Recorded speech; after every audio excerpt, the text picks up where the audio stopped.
இது மகிமை நேரம். ஆண்டவரும் இரட்சகருமாகிய இயேசு கிறிஸ்துவின் நாமத்திலே மகிமை டிவி நேயர்களை அன்போடு கூட வாழ்த்துகிறேன். இந்த வாரத்திலே நாம் தியானிக்கும்படியாக எடுத்துக்கொண்ட பகுதி தலைப்பு, நாம் ஒவ்வொரு நாளும் ஆண்டவர் நமக்கு கொடுக்கும் ஆசீர்வாதங்களை நாம் எவ்வாறு பெற்றுக்கொள்ளலாம். அனுதினமும் தினந்தோறும் அவர் நமக்கும் அளிக்கும் ஆசீர்வாதங்கள் என்னென்ன, அவைகளை நாம் எப்படி அனுபவிக்கிறோம், பெற்றுக்கொள்ளுகிறோம் என்பதை குறித்து இந்த வாரத்திலே நாம் தொடர்ந்து தியானிப்போம். ஆண்டவர் கொடுக்கிற ஒவ்வொரு நாளும் அது மிகவும் ஆசீர்வாதமானது. ஆண்டவர் சொல்லுகிறார், இன்றைய நாள் கர்த்தர் தந்திட்டாரே, மகிழுவோம் களி கூர்ந்திடுவோம் என்று நாம் வேதத்திலே வாசிக்கிறோம். ஒவ்வொரு நாளும் ஆண்டவர் கொடுக்கிற நாளை நாம் மகிழ்ச்சியோடு நாம் அதை அனுபவிக்கும்படியாக, மகிழ்ச்சியோடு நாம் காணப்படும்படியாக, அந்த ஆண்டவர் கொடுக்கிற ஆசீர்வாதங்களை உணர்ந்து அதை அனுபவபூர்வமாக நம் வாழ்க்கையிலே எடுத்துக்கொள்ளும்படியாக இந்த நாளிலே நாம் தியானிப்போம். ஒவ்வொருவரும் நீங்கள் கேட்டிங்கன்னா, மகிழ்ச்சியாக இருக்கீங்களா, சந்தோஷமாக இருக்கீங்களா, பிளஸ்ஸிங்காக இருக்கா, ஆண்டவர் உங்களை ஆசீர்வதிச்சிருக்காரா அப்படின்னு கேட்டிங்கன்னா, ஒவ்வொருத்தரும் என்ன ஒரு வாழ்க்கை அப்படின்னு சலிச்சுக்கிறத நம்ம பார்க்குறோம். மிகவும் ரொட்டீனாக ஒன்றே செய்துக்கிட்டு இருக்க வேண்டியிருக்கு. குடும்ப தலைவிகளை கேட்டிங்கன்னா, என்ன தினம் இந்த சமையல் பண்ணுறதே பெரிய வேலையாக இருக்குது அப்படின்னு சொல்கிறாங்க. படிக்கிற பிள்ளைகளை கேட்டிங்கன்னா, எப்போதும் இந்த புக்கையே பார்த்துட்டு இருந்து தலைவலிக்குது, கொஞ்சம் கூட ரிலாக்ஸுக்கு வேறு வழி இல்லை அப்படின்னு சொல்கிறாங்க. ஆஃபீஸில் இருக்கிறவங்க எப்போதும் இந்த ஃபைல் தலைவலிக்குது அப்படிங்கிறாங்க. இப்படி அவங்களுடைய வாழ்க்கையில் தினம் ஒரு ரொட்டீனான வாழ்க்கையினால் அவங்க என்ன செய்கிறாங்க அப்படின்னா, சோர்ந்து போகிறாங்க. வாழ்க்கை போர் அடிக்குங்கிறாங்க, மனம் சோர்ந்து போயிடுறாங்க. எதிர்காலத்தை குறித்த கவலை, வாழ்க்கையில் ஒரு நிச்சயமில்லாத தன்மையில் அவங்க காணப்படுறாங்க. இப்படிப்பட்ட சூழல் ஏன் ஆண்டவர் ஒவ்வொரு நாளையும் ஆசீர்வாதமாக நமக்கு மாற்றி கொடுக்கிறார். ஒவ்வொரு நாளும் அவருடைய ஆசீர்வாதங்களை நமக்கு கொடுக்கிறார். ஆனால் நாம் ஏன் இவ்வாறு காணப்படுகிறோம், அவருடைய ஆசீர்வாதங்களை ஏன் நாம் புரிந்து கொள்ளவில்லை என்பதை இந்த காலை வேளையிலே, இந்த நாட்களிலே நாம் சிந்திப்போம். ஒவ்வொரு நாளும் இயேசுவை கொண்டு நாம் ஆரம்பிக்கும் போது அந்த நாள் மிகவும் மகிழ்ச்சியாக நாளாக இருக்கும். காலைதோறும் அவருடைய கிருபைகள் புதிதாக இருக்கிறது என்று வேதம் சொல்லுகிறது. காலையிலே நான் உமது சமூகத்துக்கு நேராக வந்து ஆயத்தமாகி காத்திருப்பேன் என்று சங்கீதக்காரன் சொல்லுகிறார். சங்கீதம் 5:3 பார்க்கிறோம், காலையில் உமக்கு முன் வந்து காத்திருப்பேன். 88:13 சொல்றாரு, காலையிலே என் விண்ணப்பம் உமக்கு முன்பாக வரும் அப்படின்னு சொல்றாரு. அதாவது காலையிலேயே எழுந்து ஆண்டவரை நோக்கி பார்க்கிற அனுபவம், அந்த நாளை ஆரம்பிக்கும் முன்பாக ஆண்டுடைய சமூகத்துல, அந்த தாவீது ராஜா ஆடு மேய்த்து கொண்டிருந்த போதும் அவர் ஆண்டவரோடு இருந்தார். அதே போல அவர் உயர்த்தப்பட்டு ராஜாவான பின்பும் கூட அவர் ஆண்டவரை நோக்கி பார்க்க தவறியதில்லை. இயேசு கிறிஸ்து இந்த உலகத்துல வாழ்ந்த போது அவருக்கும் பணிகள், தினம் நோயாளிகளை சுகமாக்குற ஒவ்வொரு பணியை, ஊழியத்தின் பாதையில் அவர் நேரம் இல்லை, இன்னும் நிறைய இடங்களுக்கு போக வேண்டியிருக்கிறது என்று சொல்லி அவர் ஊழியத்தை நிறைவேற்றினதை நம்ம பார்க்கிறோம். மிக குறுகிய காலத்துல மிக அதிகமான ஊழியத்தை ஆண்டவர் நிறைவேற்றினார். அப்படி நிறைவேற்றும் போது அவர் சோர்ந்து போகவில்லை. அவர் அவருடைய பணியின் நிமித்தமாக சோர்ந்து போகவில்லை. அவருக்கு கொடுக்கப்பட்ட பணிகளில் அவர் என்ன செய்யல, சோர்ந்து போகலை. பிதாவின் சித்தத்தை நிறைவேற்றுவதே எனக்கு போஜனம் சொல்லி மிகவும் ஆர்வமாக தெளிவாக ஆண்டவர் அங்கே செயலாற்றினதை நம்ம பார்க்கிறோம். பிதாவும் இயேசுவும் இணைந்து செயலாற்றினதை நம்ம பார்க்கிறோம். பிதாவும் இயேசுவும் இணைந்து செயலாற்றுறாங்க. அதே போல நாமும் ஆண்டவரோடு இணைந்து, ஆண்டவர் நமக்கு கொடுத்த நாளை தொடங்கும் போது, ஆண்டவரோடு இணைந்து ஆண்டவர் நமக்கு கொடுத்த பணியை செய்யும் போது அந்த நாள் மிகவும் மகிழ்ச்சியாகவும் ஆசீர்வாதமானதாகவும் இருக்கும். நாம் மகிழ்ந்து கழிகூறும்படி ஒவ்வொரு நாளும் ஒவ்வொரு ஆசீர்வாதங்களை குறித்து தியானிப்போம். இந்த நாளிலே நாம் தியானிக்கக்கூடிய ஆசீர்வாதம் கர்த்தரின் இரக்கங்கள். கர்த்தரின் இரக்கங்கள், கிருபை. அதாவது பழைய ஏற்பாட்டில் அந்த கிருபை என்ற பதத்திற்கு பதிலாக இரக்கம் என்ற வார்த்தை பயன்படுத்தப்பட்டிருக்கிறது. புலம்பல் 3:22-23 பார்க்கிறோம், நாம் நிர்மூலமாகாதிருப்பது அவருடைய சுத்த கிருபை என்று பார்க்கிறோம். அவருடைய இரக்கங்களுக்கு முடிவில்லை.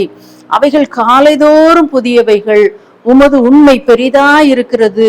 அப்படி புலம்பல் நிருபத்துல பார்க்குறோம். புலம்பல்ங்கிற எரேமியா எழுதின புலம்பல்ல பார்க்கிறோம். இந்த புலம்பல் புத்தகம் மிகவும் ஒரு பாடுகளை குறித்து புலம்புகிற ஒரு புத்தகமா இருக்கிறது. ஆனா அந்த புத்தகத்துல இருக்கக்கூடிய வசனத்தை பாருங்க, ஆண்டவர் கொடுக்கிற வாக்கு ஆசிர்வாதம். என்னுடைய இரக்கம், என்னுடைய கிருபை உனக்கு இருக்கிறது, நான் நிர்மூலமாகாதிருப்பது கர்த்தருடைய கிருபை, அவருடைய இரக்கம் அவைகள் காலைதோறும் புதியவைகள். அப்படி நாம் பார்க்கிறோம். இப்போ இந்த கிருபை அப்படிங்கிறது இரக்கம் இரண்டுமே ஆங்கில வேதாகமத்துல மேர்சி என்று தான் குறிப்பிடப்பட்டிருக்கு. இந்த கிருபை நமக்கு வேதாகமத்துல சங்கீதத்துல பார்த்தீங்கன்னா அதிகமாக 136வது சங்கீதத்துல 26 வசனத்திலையும் 26 முறை இந்த கிருபை என்ற பதத்தை நாம் பார்க்கிறோம். அதே போல சங்கீதம் 118ல 5 முறை இந்த கிருபையை குறித்து பார்க்கிறோம். சங்கீதம் 85:10 சொல்லப்பட்டிருக்கிறது, கிருபையும் சத்தியமும் ஒன்றையொன்று சந்திக்கும், நீதியும் சமாதானமும் ஒன்றையொன்று முத்தம் செய்யும். இந்த கிருபையும் சத்தியமும் யார் மூலமாக உண்டாகிறதா? யோவான் நிருபத்துல யோவான் சுவிசேஷத்துல பார்க்கிறோம், கிருபையும் சத்தியமும் இயேசு கிறிஸ்து மூலமாக உண்டாகிறது. அப்போ ஒரு சோர்ஸுக்கான அந்த கிருபைக்கான மூல காரணம் யாரு அப்படின்னு பார்த்தோம்னா இயேசு கிறிஸ்து. இயேசு கிறிஸ்து தான் இந்த கிருபையும் சத்தியத்தையும் கொடுக்கிறவராக இருக்கிறார். அப்போஸ்தலருடைய அந்த கடிதங்கள்ல நீங்க பாத்தீங்கன்னா அந்த நிருபத்தின் ஆரம்பத்திலையும் முடிவிலையும் கர்த்தருடைய கிருபையை குறித்து அவர்கள் எழுதியிருக்கிறதை நம்ம பார்க்கிறோம்.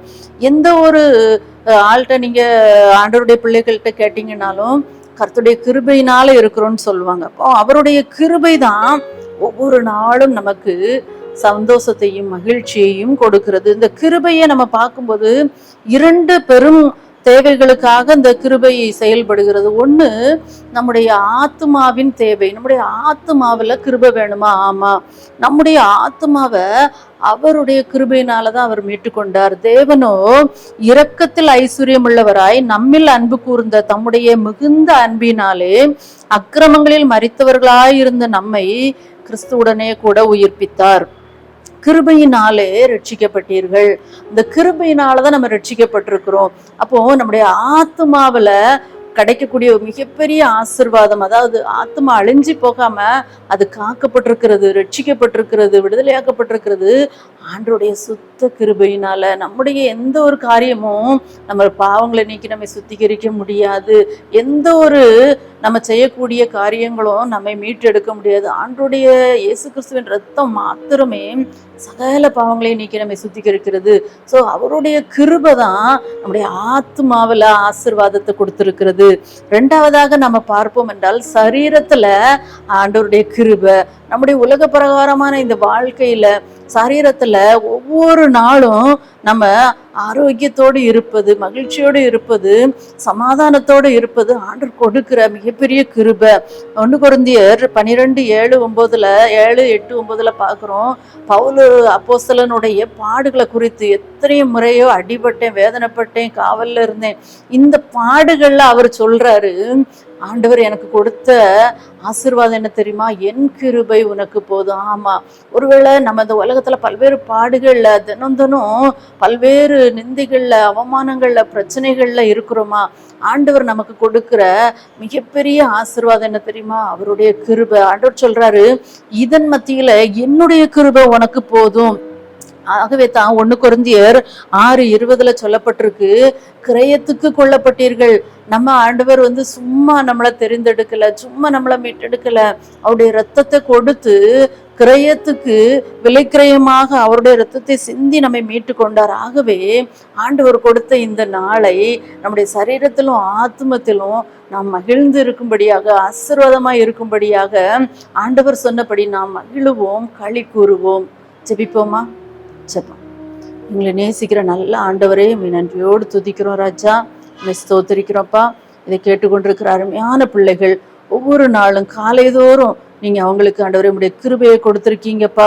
இன்னும் தொடர்ந்து காலைதோறும் உடைய சமூகத்துல உடைய கிருபையை பெற்றுக்கொண்டு நீங்க கொடுத்த நாளை சந்தோஷமாக மகிழ்ந்து களிகூற ஒவ்வொருவருக்கும் நீங்க கிருபை பாராட்டுங்க. மீட்பர் இயேசுவின் மூலம் தாழ்மையோடு கேட்கிறோம் நல்ல பிதாவே, ஆமென்.